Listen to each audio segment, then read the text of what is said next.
Chapter 5. Are You Afraid? Miss Bernadette's classroom smelled like fresh pine needles. 2 windows with ledges full of cream-colored candles looked out onto the gloomy wood, and a blackboard covered the whole wall behind her. A few obscure paintings of previous teachers filled the space between the windows, and bookshelves ran along the back of the wall. The desks in the front buzzed with prattling students. Only Lita sat by herself in the very back, as far from everyone else as she could get, her desk pushed against the wall like a little island in the sea of chairs. When I walked in, the curious stares of the first years unnerved me more than meeting the whole school the night before. The calico cat jumped onto a chair in the back, near the fire, and sat like a stoic statue. "Welcome to the first-year classroom, Bianca," Miss Bernadette said with her lilting voice. Her smile infused her whole face, like an angelic pixie in a beige dress. "Lida will help you get your textbooks in the library after class." Miss Bernadette looked back to Lida, who agreed with a nod. "Thank you, Lida." All traces of Miss Bernadette's worry from the night before had vanished, filling me with relief. Miss Bernadette was someone I wanted on my side. "Yes, Miss Bernadette." "Go ahead and pick any seat you like. Class will begin in 4 minutes." Camille stayed at my side like a shadow, motioning to the vacant desk behind her. "What about Lida?" I asked. "Lida doesn't like people," she said. "She sits there for a reason." The girl sitting behind the open desk leaned forward and caught my eye. "Are you really going to go through with this?"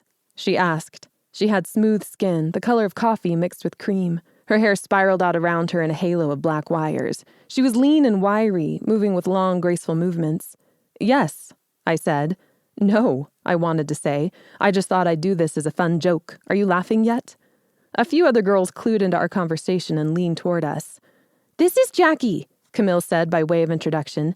"Jackie, this is Bianca." "Oh, we all know her," Jackie said, leaning back in her chair with a surprisingly white smile. "I think the whole school knows this girl. Do you think you can win?" she asked. I wouldn't have volunteered if I didn't think I had a chance. My response had a bit more energy than I expected. Yes, I do think I can win," I said in a slower, more controlled tone. "I think you're a raving lunatic to even try," Jackie said with her full-lip smile. "But I kind of admire you for it, too. You must have courage." I hated the surge of pride I felt at her words. Maybe she didn't know that there was a fine line between courage and lunacy. I felt like I flirted with it often, dancing with one foot on either side like a child. Except now I felt like I'd stepped fully to the side of lunacy, coming to school here and attempting the competition. Another first year piped up from behind me. She had a chubby face and spoke with a lisp. "Aren't you afraid of Priscilla, Jade, and Stephanie?" A sea of faces stared back at me. Here was my chance to establish a bit of solid ground against the opposition. "No, of course not," I laughed with breathy amusement. "Why would I be afraid of them?" The girl's eyes widened. "Why wouldn't you be?" she asked, dubious. "They know what they're doing. They're third years. I think Priscilla will win." "I've seen the transformation she can do," Jackie said with a low hum of agreement. "Jade isn't too bad with healing incantations either. If she were to get hurt, she'd have a good advantage there." Several girls agreed, launching them into a discourse on the faults and strengths of the 3 third years. I noticed that no one mentioned Michelle, or even seemed to consider her much of a contender. Stephanie didn't seem to have one area of magical strength, just a general ability to perform most incantations. Priscilla, it was unanimous, would win. I listened, trying to absorb any information that could later give me an advantage. "What about Michelle?" I asked, interrupting a heated discussion on whether Jade could outmatch Stephanie in transfiguration magic. They all looked at me in surprise. "What about her?" Jackie replied. "She volunteered as well." They all stared at each other. "Michelle?"